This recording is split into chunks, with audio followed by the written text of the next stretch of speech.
for me, this all started, obviously, not obviously, when George Floyd passed away. May his soul rest in peace.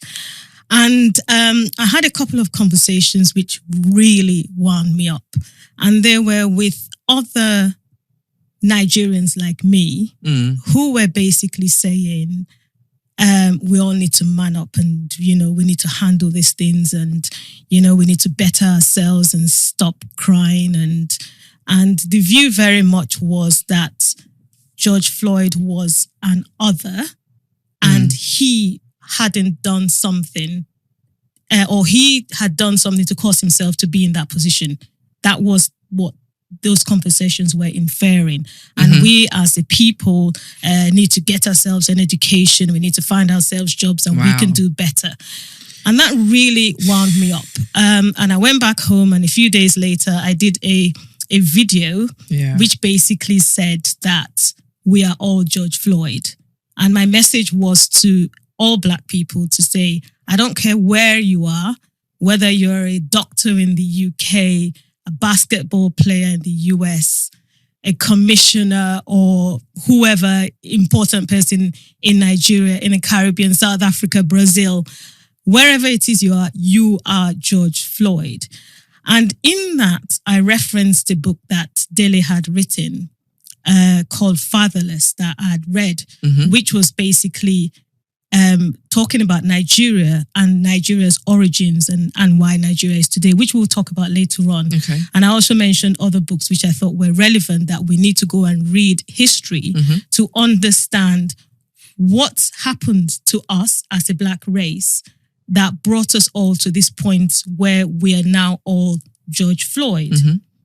And history is so important and history is fascinating because you cannot understand who you are today without understanding and almost going back. It's like an audit trail. Yeah. And it all starts to sort of make sense and you kind of understand why. So today's podcast is really exploring that. And, Dele is here and he'll introduce himself, piecing that together, joining the dots. So for me, why did you feel, because we all felt the whole George Floyd thing, the emotion, the anger, the sadness and all of that. And I'm just imagining the conversation that you're having with your friends, with the people that you know, and just hearing what you're saying, the kind of, the coldness, this dismissiveness. Clearly there's such a huge disjointness between what you're feeling. There is. And I don't want to point fingers at anyone because I can look at myself, right? So I was born in England, went back to Nigeria when I was 5. And I had, I was educated in Nigeria to university level. When I came back to England, age 20, I did not know anyone from the Caribbean. Everyone's Jamaican. Yeah. Barbados was some exotic place. Never heard of Grenada. So I didn't have any friends, right? So I was that person too who came into the country. I want Jamo. They've come. Kind of thing. And we're educated and all of that. Okay. And it's taking me how many years of living in the UK, to, expand and understand. And it's a journey that we're all on. And I think this is because of George Floyd and we're all George Floyd, I think it's quite important that as a race, we start to unite behind our common history. Because once you understand it, that the Africans, there's this thing, the Africans sold our brothers off to slavery, and we kind of, those of us who are in Nigeria who've had an education, we feel more superior to other, Black people. That all needs to stop. We all need to unite, come together. And the uniting force, did I say that correctly? Is our history. Okay. And we need to understand that history. Yeah. Yeah.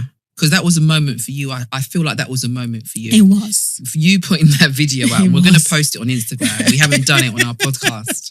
And you're there, you're wearing your Nigerian football thing. Yes. And, it took a lot for you to do that, to put yourself out there. But that's how passionate you have felt. And I love the way you're just holding, you're getting us to hold hands now. Yeah. You're saying, I'm not accepting that. I'm not dismissing it. I'm not judging it, but I'm not accepting it. And we're going on this journey to understand and to reconnect and reunite. So and great things are happening under the Black Lives Matter movement. You know, we're having great conversations. People are doing fantastic things as we've seen. Yeah. And that unity. I mean, the younger generation are definitely not more united than we are, which is great. So this is really, we're already on that journey. Yeah. So this is really just to sort of reinforce where we're going. You know, let's just like cement, just pack it well. So it's concrete. Yeah. Not going there, it's not going to break. Yeah. So no, well done. Well done for putting the video out. Thank you. So, Dele is very quiet. Intense. I love that build-up. Yeah. So, I guess, Dele, tell us a little bit about yourself. I've referenced your book, so... Yeah, well, my story is actually very similar to yours in some respects, because I was born in Nigeria, born in Lagos in 1962. I came to this country as a 7-year-old in 1969. And there weren't Nigerians here. So my friends were the people of the Caribbean. Right. I was the ordinary guy. You're the African. That's right. In those nightclubs. Wow. Did you come with your parents? You all came together? No, my parents were already here. Okay. Yeah. They came before I was age 1. I was raised in the village with my grandmother. Wow. They left me behind. And my siblings had been born here. It then got to the point where they wanted me, as most Nigerian parents do. They want education. It's all right. Bring him over for his education. So I flew here. I bet you didn't sound like you do now. You would have been one village boy. Possibly. But they stuck me on that plane. I flew here unaccompanied. Wow. Can you imagine? Amazing. A year before in the village, next thing you're in London town. Landing unaccompanied at Gatwick Airport. Wow. And the only black people I'm seeing are the people of the Caribbean. Right. And so that is where my story started. And I was taken through the English education system. I was keen on history, but the history that was taught was not our history. No. It was the history of England, the history of everywhere else, but our history. Yeah. Wow. And so even though I won the history prize in my A-levels at secondary school, wow, I was completely ignorant about your own history. And African history. And similarly, our counterparts back in Nigeria, strangely, they're taught some history, but not the right history. It's terrible. This is what I observed as the discussion started unfolding. They'll tell you about some ancient kingdoms and this, that, but it's disparate and disjointed rather than the structured tuition that will help them to understand the nexus between all of our peoples in all the Caribbean islands, our peoples in the Americas. And so this was the gap that I needed to fill for myself. And so initially, I didn't set out to be a historian. I simply set out to understand, firstly, the story of Nigeria, how it was put together. Yeah. When you start on a trail like that, you never know where the trail will lead you. And in the course of the research of the book that Elo referenced, a Fatherless People, I was originally going to start that story much earlier than I did. I started that story at the point of the abolition of the slave trade. Right. Okay. And abolition of slavery. So it started around Which was 1807 was abolition of the slave trade. 1833 was abolition of slavery, at least as far as England was concerned. But when I was doing the research, I actually planned to start the story from the point that what we call the Oyinbo people, the white people, the point at which they came to our world. Our coast in Africa, where there was no Jamaicans, there were no Asians. We were all there. Wow, yes. We were all there in Africa. And this was the mid-16th century.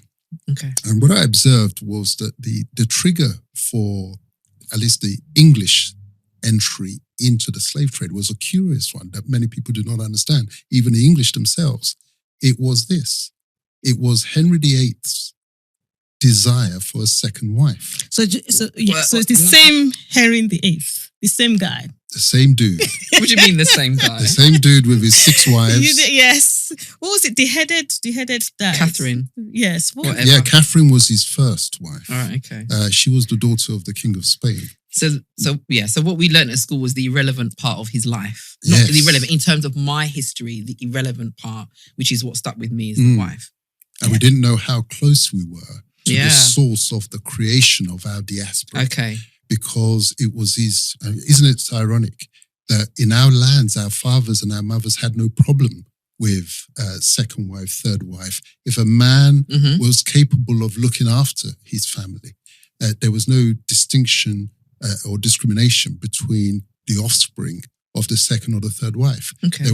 We didn't even use the term half brothers or half sisters. They were brothers and sisters, and they grew up in the compound with the wives' houses adjoining each other, cooperation, etc., etc. Now, here was Henry, who had the one wife, and he needed, after 20-something years, he decided he wanted a second wife.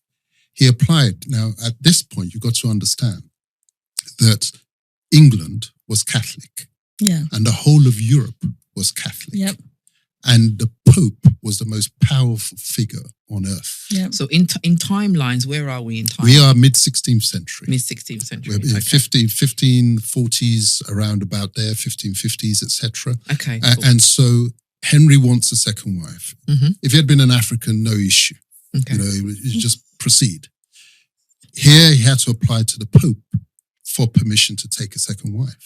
Now, because the Pope was dependent upon Spain as its enforcer, as far as the Pope's diktats across the world, I've told you that the Pope stood in the position of Caesar in those days. Wow. So powerful, ruled the world. I didn't know that. Okay. But did not have an army. So it was Spain that was the enforcer. Yep. So, but unfortunately, Catherine is the daughter of the King of Spain. Yep. So is Henry going to get his green light to go and take a second wife? Hell no, he's not going to get it.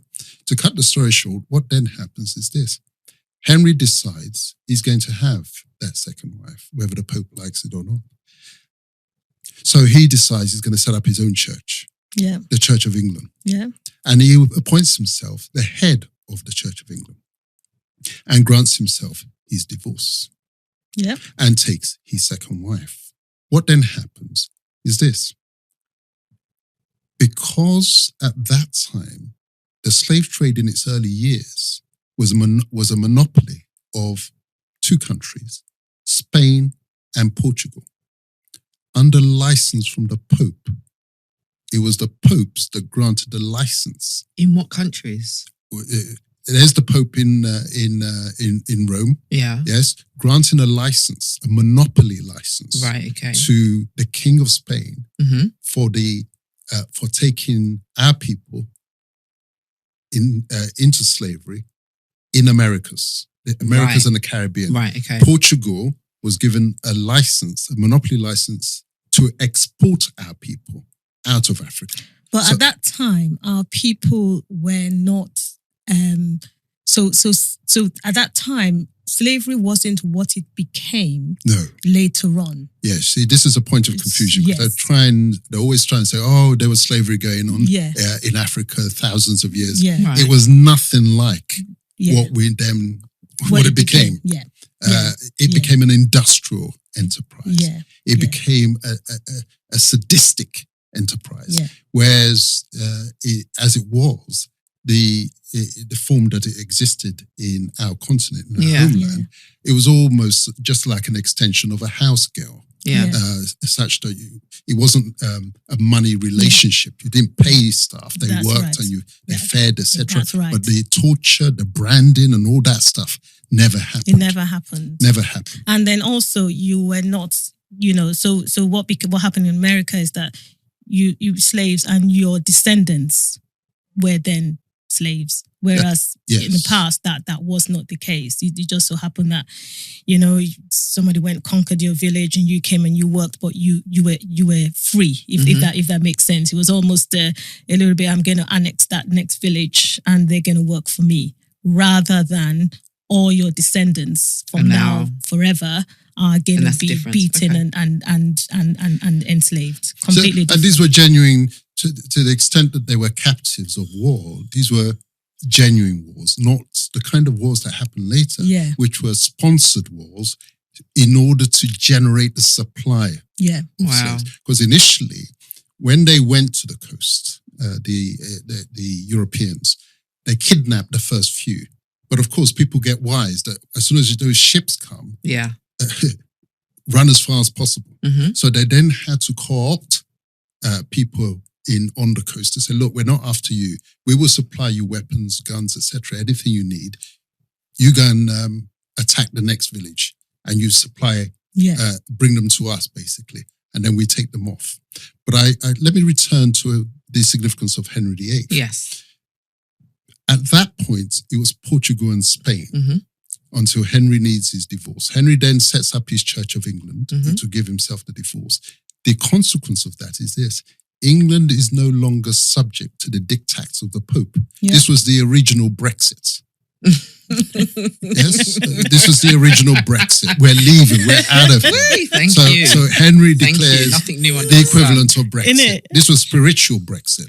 We're out of it. We're now the Church of England. The consequence of that is this, that the indigents of England no longer have to respect the diktats of the Pope.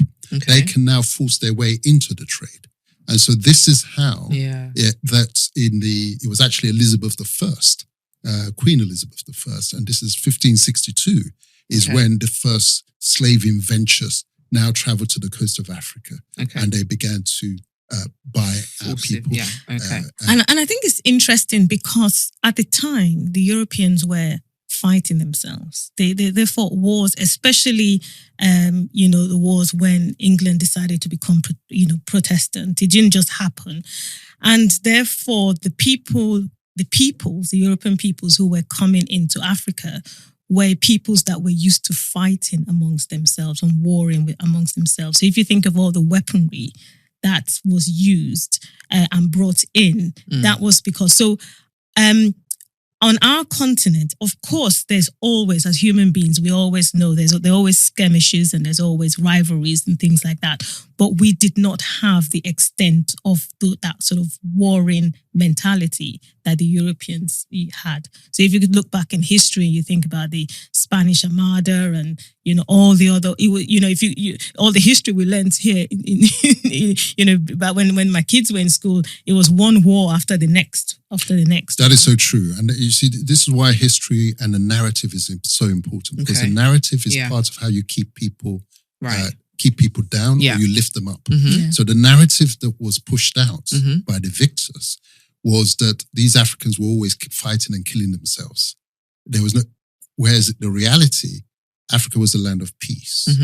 It was obvious because it was a land of abundance. It was a paradise on earth. What were you killing each other for? You had not exhausted your resources. Is it mangoes, extra mangoes? Is it bananas or whatever? Is it pineapples? Is it meat? What are you struggling for?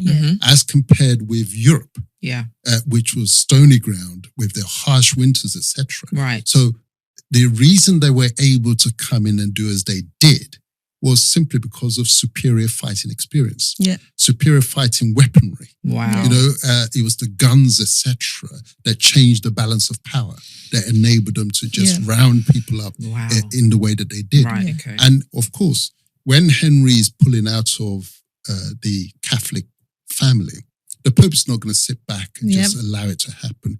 That's when he's building up the forces that will come and invade England to depose Henry. And within England itself, bear in mind the people were all Catholic. All of a sudden, Henry's saying we're Protestants now.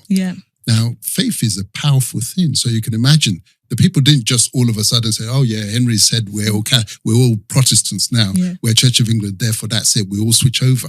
There was a bloody warfare in this country, even within their families. Because Henry's first daughter, Catherine, was Henry's first daughter, Mary, which is the daughter of Catherine. She was staunchly Catholic. His second daughter, Elizabeth, the daughter of Anne Boleyn, was Protestants. Okay. His only son, Edward, who became Edward VI, was Protestant. So within Henry's own family, they were trying to kill each other because they didn't want the Protestants did not want Catholic Mary to take the crown because they feared that she would allow the Pope back in. Wow, amazing. And so this was warfare within the family, siblings trying to kill each other. Elizabeth was in the Tower of London, jailed by her sister. Sister Catholic Mary was desperately looking for a way to take her out, where it was only her popularity that saved her. So in the end, when Mary now died childless, it was now Elizabeth's turn to jump on the throne. And of course, now the Protestants and the Church of Englanders are the winners. They're the king of the castle. Right, okay. And the Catholics then have to run for their dear lives. And so this was England and this was Europe. Right. Warfare, religious division, warfare. And so when you then start to think about the morality of them enslaving our people in the way that they did, they thought nothing of it. These are people who had been killing themselves wholesale for hundreds of years. So what's in capturing our people and deploying them for work in the colonies, etc.? No moral equation to it at all. And so that's the true story. And this is how, because that story is not taught, and we've been running with the narrative, or with our people, the Africans sold their brothers and sisters. Hell no. What happened was that initially they were capturing, kidnapping, and then they would then induce and bribe some chiefs, supply weapons to them in order to go and instigate artificial wars against neighboring communities, etc. For the reward, more weapons, more alcohol, more trinkets, etc. So it wasn't as if they were running a market stores. Hey, we're selling our people. Why don't you come along and buy? No, it was fed. Incentivized. So it was like a vicious circle. It was circle. all instigated. It's like a vicious circle. Absolutely. So it was the demand that was feeding and generating the supply. Not that the supply was meeting the demand. So okay. So I'm just thinking now. So I've got, it's so good. This is so good. Right. So the lady's on the throne now. It's a Protestant country. They're coming into Africa. But what do they, when they're coming in and they're getting a piece of the slavery pie, so to speak, do they know why they're doing it? So have they been, where does Christopher Columbus and have they been to the Americas, and do they have an intention as to what they're going to do? So let me explain it. Okay. You see, as I said, it was Spain and Portugal that were in the game already. Yeah. Columbus had so-called discovered America and so-called discovered Haiti and places like that. Initially, what they were doing, they were enslaving the native Indians in those places. But because those ones were in their own land, it was all sorts of things were contributing to their death in huge numbers, massive suicides. Because imagine, in your own land, when you know the life you were living before these strangers came in and started mistreating and abusing yourselves. So many died, many were killed and worked to death. It was the Pope again that made the switch and said, right, no more enslaving Indians. You can have the Africans instead. So when they went now to our coast and started taking, as I said, initially kidnapping, and then later on procuring through sponsored conflicts, etc., it was with a view to taking them into the Caribbean, where the Indians had now been wiped out, because they needed to build these lands as their new homelands. So there was, the more colonies that they acquired, the greater the demand for slave labor. And, I'm just going to bring that to present day. Go on, babe, because I'm starting to get angry now. Are you? Because the thing is that sometimes we underestimate how conniving this whole thing is, and how it still happens to this day. Because if you look at wars over countries like Libya and Syria, where there is oil, right? The same principle applies. Create a conflict and then ship the oil out. So what we're talking about here, for anyone who is listening and thinking, oh, that sounds too easy, it still happens now. You know, you go in there and you're after the oil, right? You know, weapons of mass destruction. Anyone heard of that? And that illegal war that we never talk about. What was the objective of that? It wasn't to dispose of Saddam Hussein, whether he was good, bad, or evil, whatever. It was to get the resources. Mm-hmm. Yes, there's always false narrative. Yes. And history doesn't change. The person who's after your resources has to have a strategy to get those resources. And a key part of there are just wars, and then there are unjust wars. Yeah. There are wars which are just cynical and for a purpose, like you mentioned, the war against Iraq. You create the excuse, weapons of mass destruction. That's your cover story in order to get in, destabilize the place and get their resources out. Exactly. In our case, the cover story was, these guys are uncivilized. Yeah. They're eating each other, cannibalism.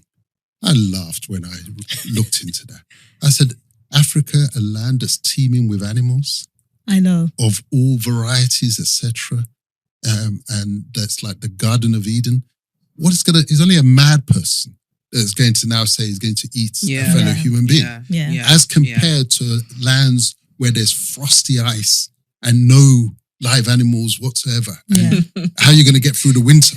So you see how the story was spun.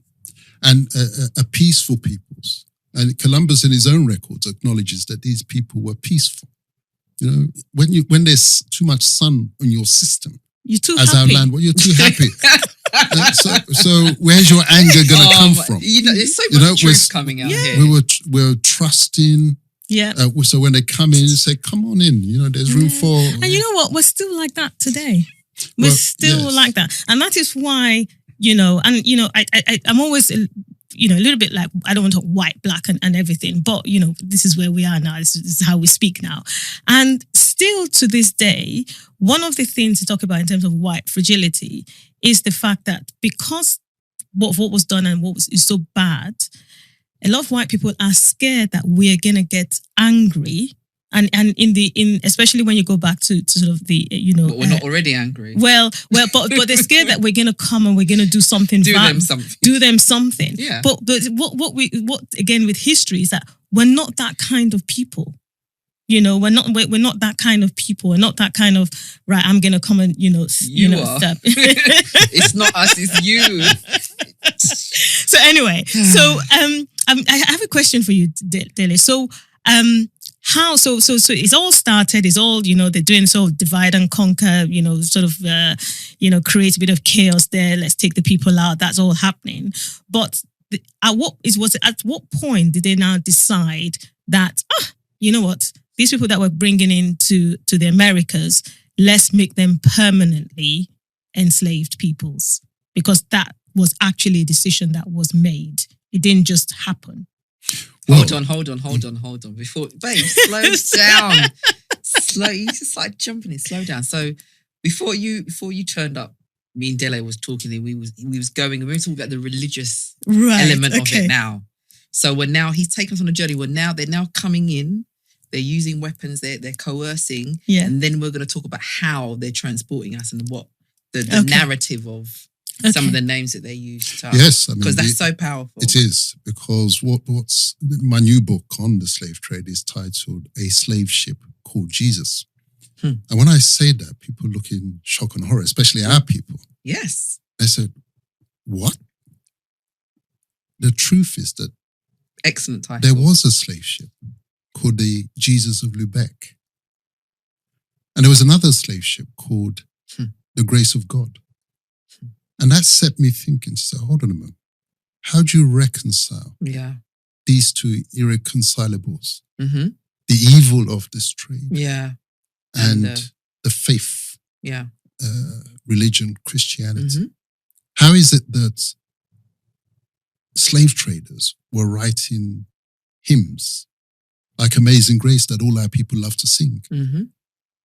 And how sweet the name of Jesus is. Mm-hmm. Same slave trader who wrote those songs. Right. So this oxymoron set me off to say, I need to understand better the relationship between religions, Christianity, and slavery. What became clear was that, as I explained, Europe and England were very religious. Church attendance was compulsory. Okay. Whether they were Catholics or Protestants, church attendance was. It's not like now you go if you want to. So how is it that people are going to church and then you have the slave trade next door? What emerges, and what I discovered in my research was this, that the way they sustained slavery, they made sure that it was taking place offshore. So our people who were enslaved were not brought into England. Right. Because they didn't want the people, because ordinary people all over the world are decent peoples.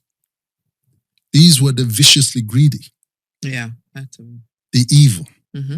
And so that's like Guantanamo Bay. It's got to take place away from the prying eyes of the public. And so when I think of the islands of the Caribbean these days, right, the Jamaicas, the Barbados, the Dominicans, the Martinique, etc. Yeah, I see them differently because these were like concentration camps. Yeah, Our people could not escape, surrounded by waters. Yeah, wow.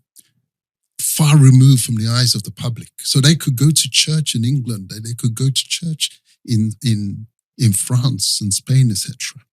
Because our people were not in the mainland. They were far removed. Yeah. So they could be killed and tortured and abused. Yeah. You know, there was no law. That's why I say Guantanamo Bay. They could do it. In fact, Guantanamo Bay is better than what our people experience. Yeah. And the turnaround, when people then ask me, okay, so when did it stop? Why did it stop? Did they suddenly realize it was wrong? The narrative that they again sell to us, because I keep saying it's all about a narrative, and it's important for our people to understand the story from our own perspective, not the narrative that they push out every time. So the narrative that they pushed out was that, it became, we realized it was immoral. That was a different age. With different value systems. So they didn't know it was evil. No, bollocks. Rubbish. Absolute bollocks. Total rubbish. So where are we now in time? So we're now 16th century. It's running smoothly. 1500s, 1600s, 1700s is running smoothly until you get to a key incident, which was the American War of Independence. The Declaration of American Independence, 1776. So when did Haiti's liberation, and that's an important story for our people to understand. Haiti's liberation came later. Was it later? This was 1790s. Right. Now, what happened was this. The Americans decided that they wanted independence from England. Now, that hit England hard because why? The name of the game in the slave trade was that you needed offshore land, plenty. The more you had, the more slaves you could have. So America was a major repository for the slaves that Britain was acquiring. Yeah. They had Jamaica was one of the main islands. Yeah. America was one of the others. So when the Americans now decided that they're breaking free, that's going to change the pecking order. Yeah. Because the name of the game, as I said, was slaves en masse, free labor. Yeah. Spain at this point still had the whole of Latin America. Portugal had Brazil. France had Louisiana and Canada. So all the other players will have still been in the game. Yeah. Is at that point that they now said, we've got to shut the trade down. Yeah, because they were going to be on the losing side. That was the beginning of the process. Yeah. And what's more, because in the course of the War of Independence, they were using our people as troops. So these were enslaved peoples. Yeah. Because their life is at your disposal. why are you going to send your sons and daughters to go and fight the war? You're going to deploy our people to go and fight the wars. Yes. Right. And so, but in that process, our people have learned to fight and learned to use the modern weaponry. It's hard to hold a man down in those circumstances once you've balanced the knowledge and balanced the power. So the seeds of abolition were sown then, because after the end of the war, many of those who were promised freedom at the end of the war, in return for their fighting services. In return for their fighting. Not just for, No, it wasn't gratuitous. It said, fight for us. If we were, at the end of the war, we will free you. Of course, if you die in the course of the war, that's it.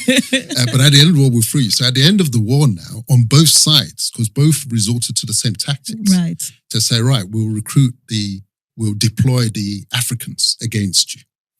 So at the end of the war, we now had Africans in London, and we had Africans in America. They now had a problem because they weren't ready for a multicultural society. It was never the plan that our people should be in London and in America. Right. So what we're going to do with these liberated Africans, we're not going to keep them around. So that's when the strategy to export them, repatriate them. And they were sent back to Sierra Leone. That's how Sierra Leone was created, to take the British ones. And Liberia was created in order to take the American ones. Really? Yes, that was the genesis. So these are the points that really underline how close the connection is between our people in the West Indian Islands and the people back home, because many of them in that situation were sent back to Sierra Leone. They're now Sierra Leoneans for many generations. They're Liberians. Liberia did not exist prior to now. Sierra Leone did not exist prior to this point. Really? They were created especially as repositories for the returnees, as it were. And when returnees time? Sierra Leone was 1808, was formally made a colony in 1808. Wow. Because abolition was 1807. Look at the timeline. Okay. Abolition of the slave trade was 1807. So immediately you say, okay, where are we going to part them? We're not going to keep them in London. They didn't want us here. They didn't want us in America either. Got to ship them out. Okay. Because again, the fear of consequences, revenge, etc. So you've got to take them offshore once more. Now, the events that happened in America, where you now had emancipated Africans, that news travels. Our people in Jamaica hear the news. Our people in Haiti hear the news. So this is what now triggers and spurs the slave uprisings in Jamaica and Haiti. And the important part of the story that comes out in this new book is this. We're led to believe that slavery was abolished and the slave trade was abolished because of the moral turnaround. Well, that's wrong, because if it had been a moral thing, slavery would not have been followed immediately by colonization of Africa. Yeah. You see, it happened back to back. Really? And this is this to me is where we get to with George Floyd. So so the two things are linked. So if it had been a moral turnaround, colonization would not have followed immediately. The seeds of colonization started in the wake of abolition.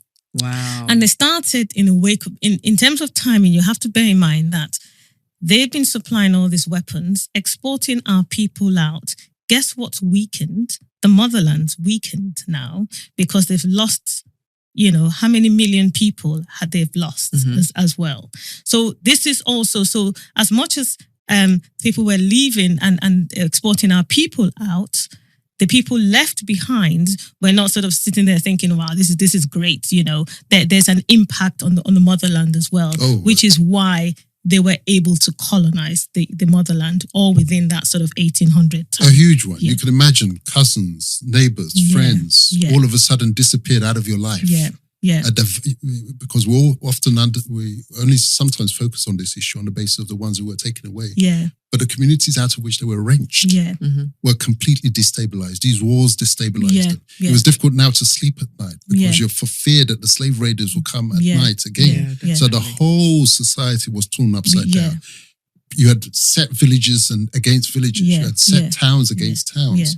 And weapons were now proliferating right across the right across the country. So these were the seeds of the turbulence that we still have right now. Yeah. So when now as I said, that 1807 was the abolition of the slave trade, but the real reason was actually our people liberated themselves. Yeah.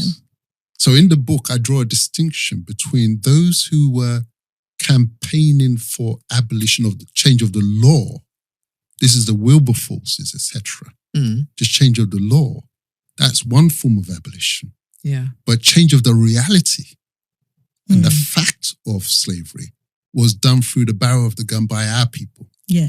The Sam Sharps in Jamaica. Yeah. The Toussaint Louverture. Yeah. In Haiti. Our people had to fight their way out. Yeah. They were not given this thing on the plate. Because there was no moral turnaround. Yeah. As far as they were concerned, these islands, we can hold it by force of arms. Okay. And Toussaint is a fantastic story. Amazing. Incredible story, where these guys with limited fighting experience, but using the experience that they had, rallied their people. The odds were against them in terms of weaponry. What was in their favor was the numbers, the ratio of Africans to the slavers, because the slavers were always relying on the weaponry. But once our people now knew how to use that weaponry, they fought to the death. They did. And now it was no longer sustainable. That was the real reason it wasn't sustainable. But then the important thing, once they realize it's not sustainable, they quickly run ahead to control the narrative that we abolished it. And I think the other thing, linking that back to George VIII, Britain, Henry VIII. England and France and the rest of Catholic Europe are still not friends. So by the time this is all playing out in the Americas and in the Caribbean, don't forget as well, they're conquering islands, they're fighting each other. So they're not friends. So if you look at St. Lucia, it was once French, then it's English. Grenada, so they're not friends. Yeah. So when the English start to lose out, in terms of losing out North America, losing out some of the other Jamaican, losing out control, they had to also change the narrative because they were also scared that they would lose out to France and to the rest of Europe as well. So this was also a game being played out between the European countries as well, and who was going to get the upper hand. They had to play that game because if England had not fought for the abolition of slavery and that had continued, but they lost their colonies and France continued to practice slavery, then France would have been the bigger power. Had the upper hand. Okay. That's right. Okay. So that was also playing out, all going back again to the fact that Henry did his first Brexit. That's right. Yeah. That's right. Yeah, because the slave trade was the seed of economic success. Yeah. The Industrial Revolution happened in England because England was the biggest player in the slave trade. Yeah. It's by far and away a huge margin. Yeah. So the super profits from that trade then feed research.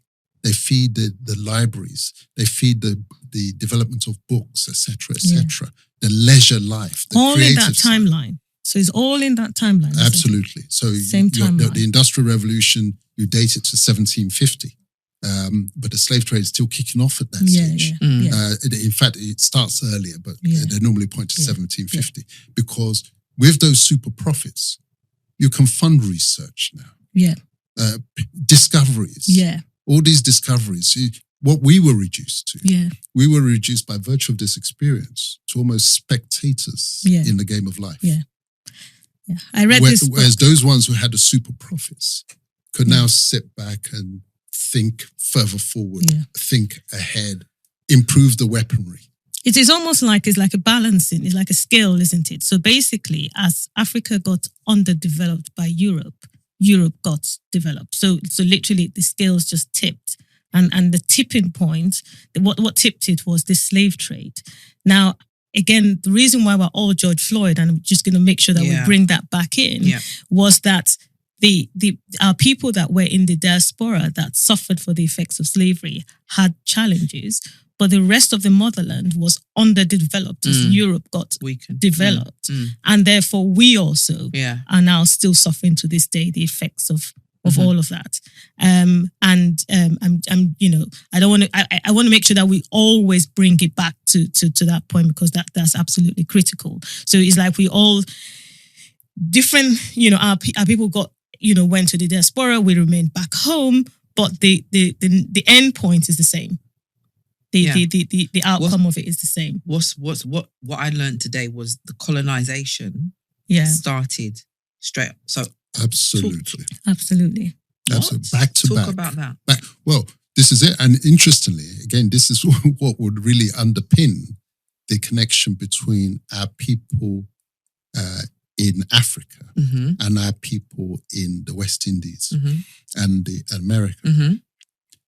Because when they now decided that, okay, we're not going to we can't take them out any longer, because they're rebelling in Haiti, they're rebelling in Jamaica. We can't hold this game any longer. We lost control. What are we going to do instead? We know we have the weaponry that's superior to what they have in the continent. We now need to use them in their homeland, like they were doing to the Indians, as I said at the beginning, in their own homeland. Now we're not going to take them out any longer. We're going to use them. But how are they going to get in? It's those who were recently taken out of Africa, who are still speaking the languages, who are now in Jamaica, who are now in Martinique, who are now in Barbados. Those were now going to be deployed as the pathfinders to gain entry, because now you're going to move in.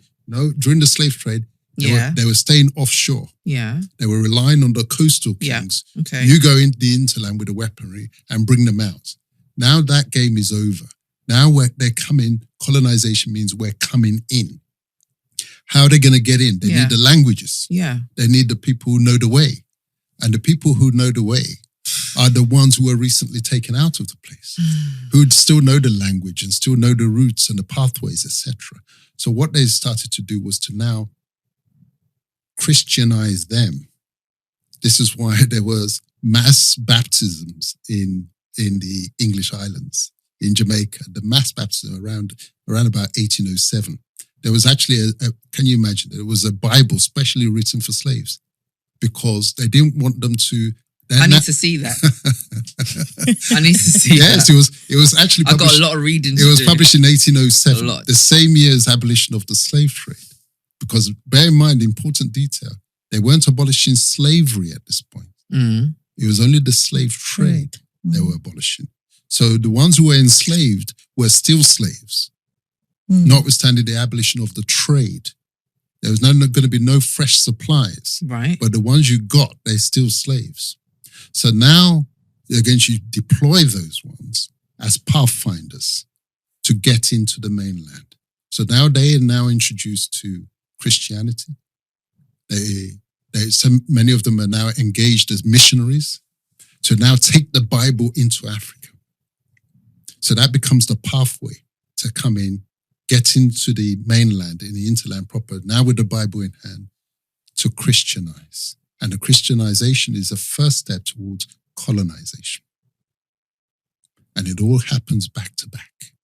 So 1833 was abolition now of slavery. But the expedition, the Niger expedition, up the River Niger to get in with returnee slaves on board, recently emancipated now, on board, 1841. Wow. Obviously, these things have to be prepared, etc. Yeah, so 1833 is the law passed to abolish slavery. But it doesn't just happen simply because she passed the law. There's going to be the transitional period. But by 1843, you've got the Niger mission, going, exploring up the river Niger in order to fire it. Then the climate again, because of the humidity on our coast, the problem with the mosquitoes, etc. Again, it's our people who were recently taken out, who are working on the plantations in the Caribbean, etc., who can cope with the climates. It's not going to be Europeans who are going to come because they're dying off by virtue of the mosquito. But our own people are the ones now being brought back in. So as we get into the story of Africa and I link that, I hate to say this, I sound like I'm at work, but just looking at the time, and we need to get to this. No, I've looked at it as well. Have you? Okay. Yeah. So how do we get to 1884? Yes. Because now they're coming in now, but it's not just the British that are coming in. The French are coming in to Africa, the Germans, Europeans are now coming in. So how did we get to 1884? Yeah, you see, they do compare notes, and they've always compared notes. Now we've got this problem of the slave trade no longer sustainable, slavery no longer sustainable. What's our way forward? And they compare notes. This is why Liberia was created around about the same time as... Who's comparing notes? Europeans. The Europeans. They're friends now. Yeah. Oh, they've always been friends. They do their fights, and then when there's a common interest, they recognize the common interest and say, look, we're not going to fight each other on this thing. Let's compare notes. So what are you guys going to do about these emancipated slaves? Oh, we're going to create a colony, and we're going to call it Liberia on the coast of West Africa. We found a place where we can send them back to. Oh, we'll do the same. We'll find a place called Sierra Leone, and we're going to send our ones there. Okay, what's the next step after that? Well, we don't want to start fighting again. You know, we've had massive wars in Europe. We don't want to go back to that. You know, the Napoleonic wars, etc. Too much blood has been shed in you. Let's not fight over it. We fought over America. We're not going to fight again. Let's just sit round the table. And this is 1884 now. Yep. Let's just sit round the table and agree between ourselves, like civilized. You know, we're the civilized one. Yes. Sit round the table and decide who's going to get what slice of the action.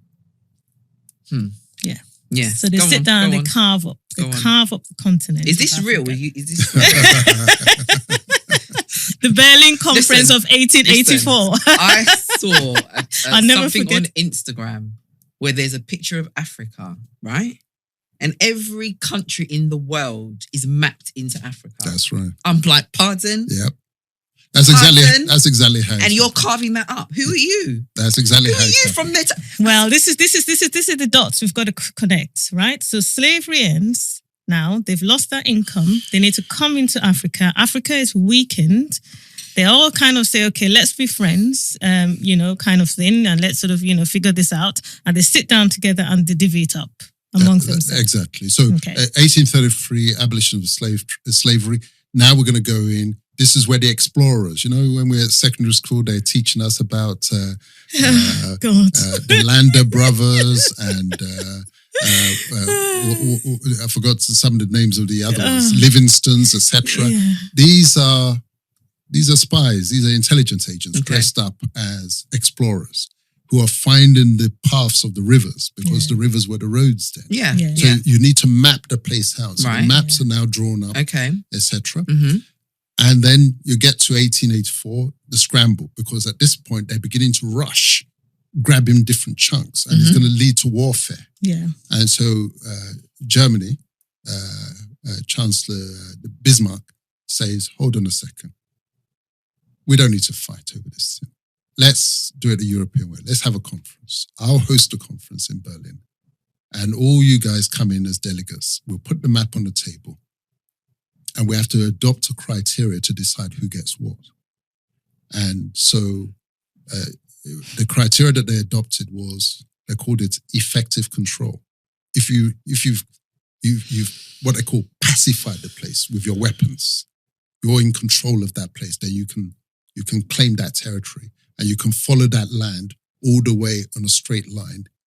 That's why when you look at the maps of Africa, the boundaries are all straight lines. To say, starting from the area of the coast, which you've pacified, you can follow it inwards until you cross somebody else's line. Okay. And so that's how the whole place. So regardless of the reality of the nations that were there, the Igbo nation, the Yoruba nation, the Ijaw nation, the Hausa nation, those natural organic boundaries were all ignored.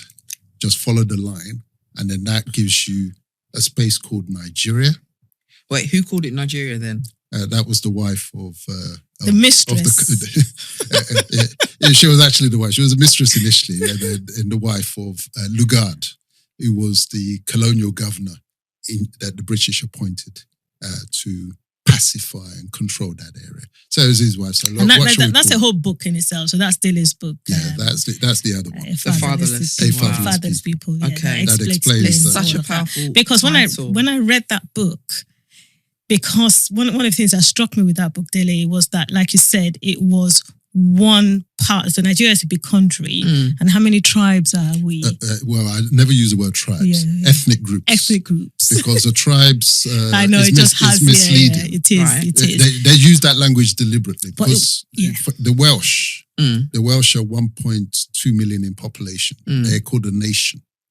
The Yoruba are over 40 million, 50 million. Yeah. And they're called a tribe. Yeah. A tribe of which nation? Yeah. If you have your own language, Yeah. your own heroes, you have your own geographical space, that is not a tribe of some larger nation. Yeah. So they use language to confuse us. So they're called Nigeria a nation. It's not a nation. Okay. It's a country. Mm-hmm. And within that country, there are nations. They're nations. Ancient nations. Ancient, yes. They're all put into a sack. And some of them split, so you've got parts of the Yoruba nation in Togo. Yeah. And to this day in Togo, the Yoruba peoples in Togo have issues because they are lumped in with other nations as well. Mm-hmm. So it's not just and I just want to just say, Dele, so 1884 happened and, Africa was carved up and Nigeria was created, and we can, that's a whole podcast in its own. Yeah. But then what then happened was that the First World War happened. Our friends were fighting each other again. Then the Second World War happened. They had another fight again. And then what happened was that as a result of the Second World War, where the US had to intervene and save them from the Germans, the US thought, I think this is our time now to go on top. So you know what, Britain, you see all that empire that you have, you've got to let it go now. You've got to let it go because we want to be the superpower now. So that is why, again, so with colonialism, help me out. Colonialism. That is why, again, when we get our independence, very much like the abolition of slave trade, it wasn't like, oh, we're so good and we're so kind and we're just going to let. No, it wasn't. It was the US saying, if we're going to come in and save you from the Germans, you're going to give this up. And that's how we got our independence. So it's the same thing. So history is fascinating because things keep on repeating themselves. Okay. And until you start to understand the pieces of it and how things happen, you're sitting here today and you're looking and thinking, what's happened to George Floyd? And we now know a little bit more about Jim Crow. We now know a little bit more about redlining. We now know all those things. But in the same way, and this is something that I talk about in my little video, in the same way that we see Africans crossing the Sahara Desert to come into Libya, to come into Europe, and we look at, they're all dying in the sea. Why is that? Why is that? And one of the examples that I give is I look at Francophone Africa. This is the one that just blows my mind. Out of everything we've talked about today, this one blows my mind because when France was forced to let go of Francophone Africa because the Americans saved them from the Germans. So you have to bear this in mind. Right. So they Same were on, story. same story. So they now have to let go. But they made Francophone Africa sign a colonial pact, which basically said, you're going to give us all your money to this day, till today. You're going to give us all your money and we're going to give you, I think it's 15% of it back for you to build your hospitals and roads. So we're going to take your money, all of it. We're going to give you some back because we're really nice and we're kind. And actually, if you need another 5% to get to 20% of your money, you're going to borrow that money back. So anything over and above the 15% which you give it, you borrow it back. And that happens to this day, today, right? Now, there's been a bit of pressure on France to change this, and there's been some discussion, but we need to wisen up and be aware from history that you have to fight this battle. Because if you look again at Haiti, one of the reasons why Haiti is so poor today was because for them to be, they fought for the freedom, but they couldn't trade, could they? because the people they needed to trade with were, they were in Haiti, the Americas and everything. Yeah. So they were forced to pay reparations. You see, this is the George Floyd point. Yeah. If Africa and the nations of Africa were functioning the way they should have been functioning, organically, without the colonial European intrusion, there will be dynamic countries. The best minds will be running each of those countries. How many thousands there are, they'll be running those countries. Africa will be respected. And when Africa is respected, the George Floyds are not disrespected in their land. They're not disrespected in the Caribbean. They're not disrespected in America because people can see how their country is doing. Yeah. The disrespect for the lives of George Floyd and the race treatments of our people in the diaspora is because what is the condition of Africa that we've been reduced to by virtue of these intrusions and the way our legs have been tied together, different national groups with different languages put into the same sack and climbing on top of each other in the struggle to try and survive, such that they're not able to perform as they're supposed to. Where, as I said, we're reduced to spectators in the game of life, where everybody else is developing this, inventing this and all the rest of that. We're busy scrambling on top of ourselves by virtue of the conditions that we've created. That is what underpins race relations. This is what underpins the sense of white supremacy. Because Africa's been stifled, Africa remains shackled by virtue of these false constructs that they left behind. Haiti, there's a world of difference between independence that is granted to you and independence which you win. The independence that was granted to Nigeria and all those countries, Ghana, etc., was granted, not won. When it's granted to you, it's granted on conditions and terms. Yeah. You won't change this, you won't touch this, you won't touch that. Yeah. Haiti won its independence. Right. It fought to the last man. Yeah. When it won and they surrendered, Haiti was now able to dictate its terms. But of course, they couldn't come to terms with an independent African country that had won its freedom. So they had to break Haiti. Okay. And that's how they ganged up to isolate it, not trade with it, etc., as they did it for Mugabe in Zimbabwe. Yeah. Sanctions. We're not going to trade with them. Shut them out. Don't supply them anything. Yeah. And then stir up conflict within Haiti. That's why now we look at the Haiti's history. Yeah. It was not the glorious history of Haiti at independence under black rule. Wow. Haiti was rich. Yeah. Wow. Haiti was powerful under Toussaint Louverture. Yeah. It was the richest country on the earth. Wow. But it had to be taken down. Wow. And it's that narrative that feeds into the George Floyd. You've got to leave them where they are. Never let them rise. Tie their legs together such that they'll be... So you see what happened?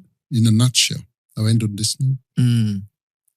We saw how when they came, they had a history of religious conflict and warfare behind them. Our land was peaceful and plentiful. By virtue of the intrusion, the roles were reversed. Yeah. Our land was left in conflicts and poor. Theirs ended up peaceful and rich. Those who were called the uncivilized and who the so-called civilized were bringing civilization to. What kind of civilization is that? Because our land was the civilized one. Yeah. Where we shared, we were generous, we lived in peace. We had no reason to fight each other. So the uncivilized infected us with their uncivilized conduct and took our civilization. Yeah. Dele, man. Dele. Oh my goodness. Amazing. Yeah. And I hope we've done it justice. What? Are you crazy? I hope we've done it justice. I'm slapping her for you. Thank you so much. I have enjoyed learning. I'm excited about the book. Does it end on that note? It feels like it does, because it is telling our story for the very first time. Yeah. And it's because it has to be thoroughly researched. Yeah. You can't just put anything out there. Yeah. And it's supported by evidence. So yeah. A slave ship called Jesus. And tell us how long it took you to write that book. Oh, lockdown. Lockdown, yeah? You hear that? Yes. I know. I started writing it when lockdown was imposed. And I've just finished. I thought you was going to say years. So you know what? Next lockdown, if we have one, I'm waiting for the next lockdown. No more lockdowns. Because before we started the podcast, Ella was talking about, how, where next? Yeah. So I could get lost in this. And I know one of the things I am going to commit to do is just delving deeper into the richness of who we are. But there's another element of it, and I feel like that's in you still. Is how do we move forward? The way forward is so critical, and I know it's there. So I think we're already moving forward, and I think that the history is a key part of it. And I would implore anyone, please, if you've enjoyed this, share it widely. Yes, share. Yes, and just make sure that, as a peoples, we're doing this already, but we need to get better of it. Let's hold each other's hands and let us recognize our shared history, the shared pain, the shared trauma. Let's not pull each other down. Let us make sure that we understand, for our brothers and sisters in the Americas and the Caribbean, come home, come and see your long lost cousins, visit. We want to hold your hands as well. And also for my African brothers and sisters, we lost our cousins, embrace them. So, we just need to understand what happened, and we just need to embrace each other and not pull each other down. Come together and unite and come together. If we can do that and research more and understand more, and then see another African person wherever it is they are, and know that, this, what happened, and not judge them or beat them up or, put them down or whatever it is, that to me is great. Yeah. Yeah. And this is one of the reasons why we've come together in this podcast is, African, Caribbean. Yeah. And Yeah. No. All right. Okay, wow. On that note, thank you. Please share if you've enjoyed it, if you've learned something. Follow us on Instagram as well, please.